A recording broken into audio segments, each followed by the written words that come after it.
Welcome to Unit 3 on the classification of elements and periodicity. This video will explore how we understand the building blocks of chemistry through electronic configuration and periodic trends. The genesis of classification began with early efforts like Dobereiner's triads, grouping elements in threes based on atomic weight averages. Newland's law of octaves followed, arranging elements by atomic weight, noting similar properties every eighth element.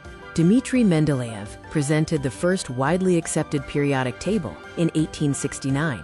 His periodic law stated that properties are a periodic function of their atomic weights. A key achievement was leaving gaps for and accurately predicting the properties of undiscovered elements.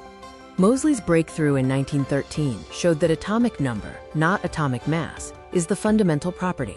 The modern periodic law states that element properties are periodic functions of atomic numbers, leading to the long form of the periodic table. For elements with atomic numbers greater than 100, IUPAC uses systematic rules to avoid naming disputes. These rules use specific roots for digits 0 through 9, which are combined with an IUM suffix to form the element name, such as unbenyllium for atomic number 120. Elements are classified into S, P, D, and F blocks based on the orbital being filled. S block elements are reactive metals. P block elements include metals, nonmetals, and metalloids. D block elements are transition metals, and F block elements are inner transition series, including radioactive elements. Atomic and ionic radii follow predictable trends. Across a period, the radius decreases due to increased effective nuclear charge. Down a group, the radius increases as new electron shells are added. Cations are smaller than their parent atoms, while anions are larger. Ionization enthalpy, or delta IH, is the energy required to remove an electron. It generally increases across a period but decreases down a group due to increased shielding and distance. Exceptions exist where stable, half-filled, or fully filled orbitals require more energy to ionize.